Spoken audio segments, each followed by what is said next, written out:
साधना summer में किस प्रकार से हम आत्मिक जगत में आगे बढ़ें, इसके लिए आज का जो विषय है आध्यात्मिक लक्ष्य और उसकी प्राप्ति।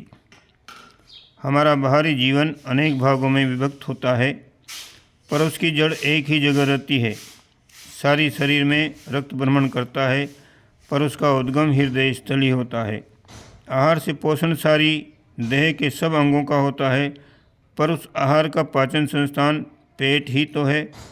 पेट खराब हो जाए तो देह के किसी अंग को पोषण न मिलेगा। हृदय रुग्ण हो जाए तो रक्त संचार की व्यवस्था बिगड़ेगी और उसका प्रभाव सारे शरीर पर पड़ेगा। इसी प्रकार मानसिक स्तर में श्रेष्ठता या निकृष्टता की प्रधानता हो जाने पर उसके अनुरूप जीवन के समस्त भागों पर उसका प्रभाव पड़ता है।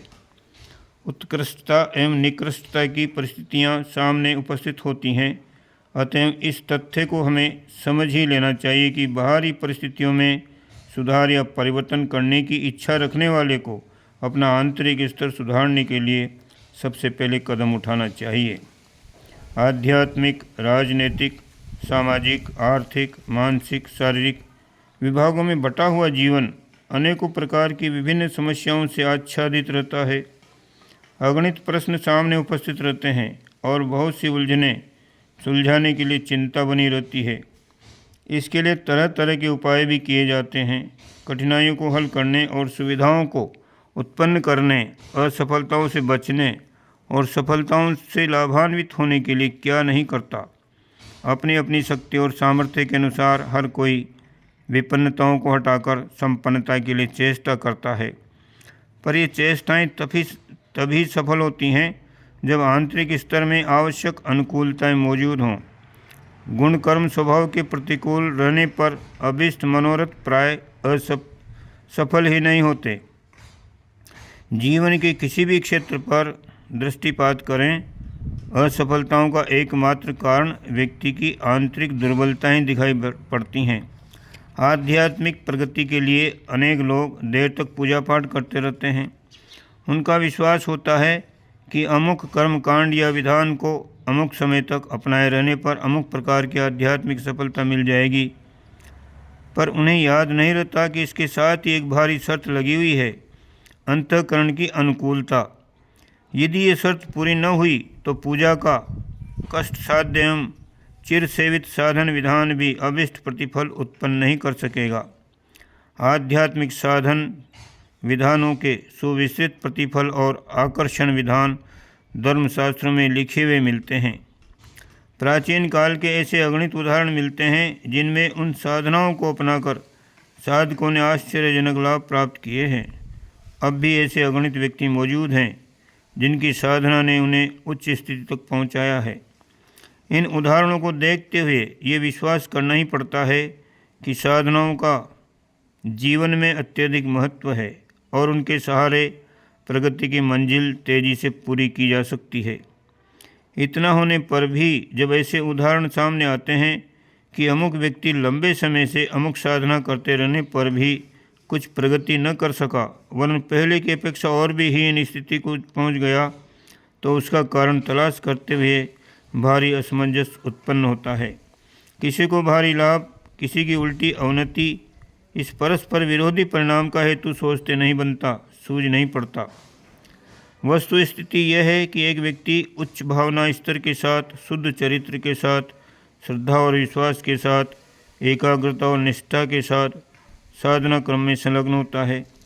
उसे अपने लक्ष्य की वास्तविकता पर पूर्ण विश्वास है, साधना की महत्ता और शक्ति के प्रति अटूट श्रद्धा धारण किए हुए है, इष्ट की प्राप्ति के लिए प्राण प्रण से लगा हुआ है, जो नियम संयम आवश्यक है उन्हें बिना संकोच के पालन करता है, सत प्रयत्नों की तुलना में प्रस्तुत कठिनाइयों को तुच्छ समझता है, निरंतर गंतव्य पथ की ओर ही ध्यान रखता है और अखत प्रयत्न के साथ, धैर्य और साहस के साथ कदम बढ़ाता हुआ चलता है। फल कब मिलेगा ये सोचता भी नहीं, वरन साधना को ही इतनी प्रिय बना लेता है कि वह स्वयं एक वरदान प्रतीत होती है। भावना की ऊंचाइयों से प्राप्त होने वाली प्रसन्नता एवं आत्म तृप्ति को ही वह एक महत्वपूर्ण सिद्धि मान लेता है। इस मनोभूमि के साधक के लिए सिद्धि सुनिश्चित है। उसके प्रयत्न असफल हो ही नहीं सकते। इसी मनोभूमि के व्यक्तियों ने आध्यात्मिक जीवन का आनंद लिया है और अपने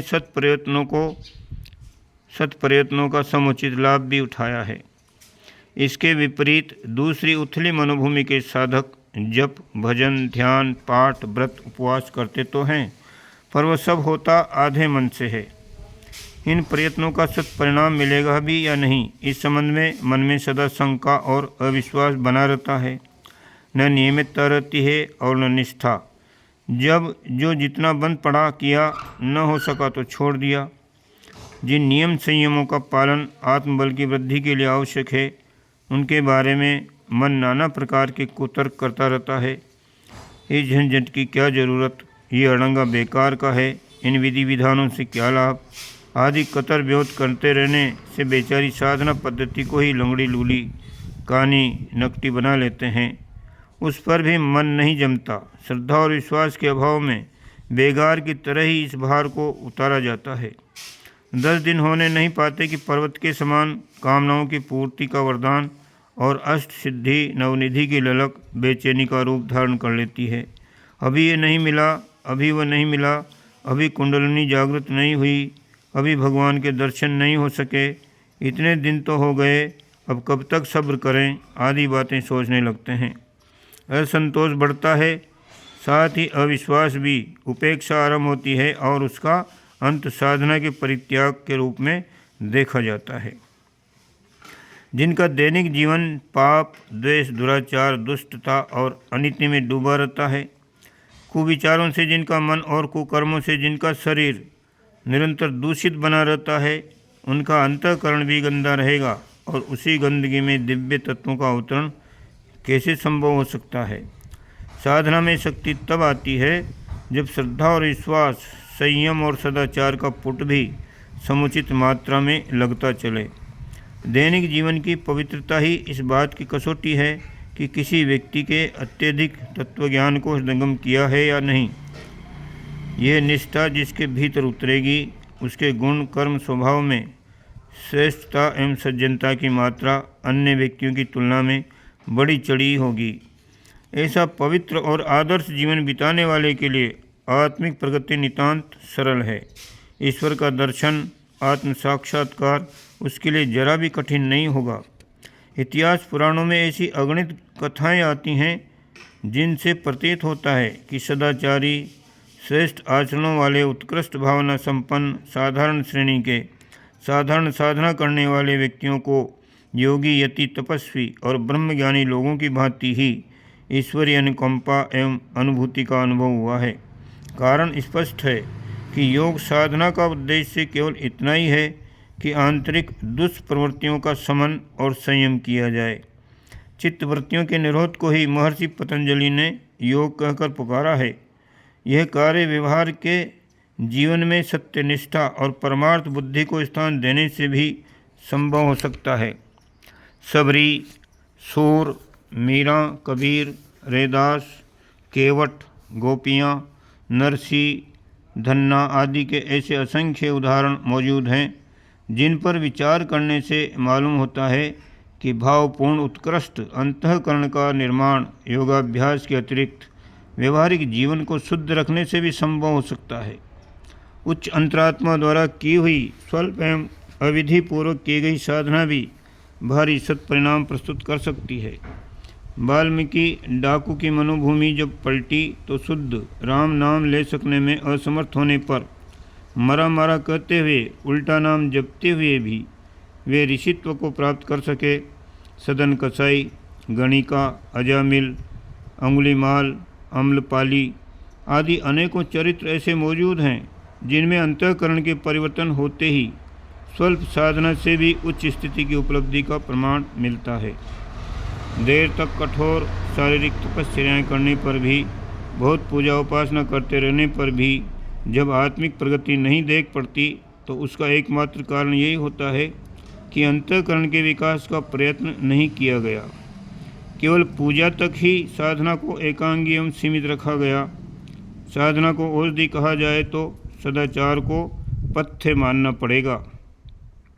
परहेज बिगाड़ते रहने वाला, कुपथ्य करने वाला रोगी अच्छी औषधि खाते रहने पर भी कुछ लाभ प्राप्त नहीं कर सकता, पर यदि पथ्य पूर्वक रहा जाए तो मामूली औषधि से भी रोग दूर हो सकता है। भजन के साथ परमार्थ प्रियता भी आवश्यक है। भावनाओं की ऊंचाइयाँ और चरित्र में आदर्शवाद की प्रक्रिया यदि परिपूर्ण रहे तो फिर साधन के असफल होने का कोई कारण नहीं हो सकता। स्वर्ग किसी स्थान का नाम नहीं है, भावना की उत्कृष्ट भूमिका को ही स्वर्ग कहते हैं। ऊंची भावनाएं जिस अंतःकरण में प्रवेश पा चुकी हैं उसके लिए हर पदार्थ, हर प्राणी, हर अवसर स्वर्गीय आनंद को अनुभूति प्रस्तुत करेगा। मुक्ति का अर्थ है वासनाओं और तृष्णाओं के बंधनों से छुटकारा पाना और पशुता से दूर होना। स्वार्थ और संकीर्णता को जिसने ठुकरा दिया वह जीवन मुक्त हो गया। मुक्ति का आनंद शरीर रहते हुए भी प्राप्त किया जा सकता है। सद्गति के रूप में वह मरने के बाद भी प्राप्त होता है। जीवन को जो बंधन बंधे हुए हैं वे काम, क्रोध, लोभ, मोह, मद मत्सर के ही होते हैं। इन्हें तोड़ते हुए मनोभूमि को उदार, विशाल, पवित्र एवं उत्कृष्ट बना लेना मुक्ति का साधन है। जिस किसी को भी मुक्ति मिली है उसे आत्मशोधन ही करना पड़ा है। ईश्वर सर्वव्यापी है, विश्व के कण कण में वह समाया हुआ है। उसे देखने या प्राप्त करने के लिए कहीं दूर देश में जाना नहीं पड़ता। जो मलिनताएं जीव और ईश्वर के बीच में दीवार बनकर खड़ी हैं, यदि उन्हें गिरा दिया जाए तो अत्यंत निकट निवास करने वाले परमात्मा का दर्शन तुरंत हो सकता है। विवेक की आंखों से हम उसे हर वस्तु में श्रेष्ठता, जीवन एवं सौंदर्य रूप में निहार सकते हैं। सच्चित आनंद स्वरूप परमात्मा सत्य, शिव और सुंदर अनुभूतियों में सहज ही हमें परिलक्षित हो सकता है। इसके लिए हमें अपना ही अज्ञान हटाना और अपना ही ज्ञान जागृत करना पड़ता है। मलिनताओं के हटते ही अपना इष्ट देव अपने चारों ओर थिरकता हुआ, अपने अंतरात्मा में रास रचाता हुआ परमानंद की नित्य अनुभूतियों के साथ हमारे सामने आ उपस्थित होता है। उसे बाहर ढूंढने जाने की कोई आवश्यकता नहीं पड़ती। आध्यात्मिक लक्ष्य की पूर्ति किसी के लिए भी कठिन नहीं है।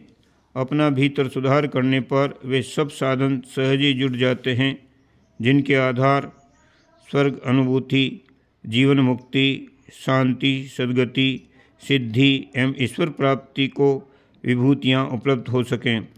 आज की बात को यहीं विराम देते हैं। निरंतर ये वीडियो जारी रहेगा, आप इसको देखते रहें। चैनल को सब्सक्राइब करें। ओम शांति।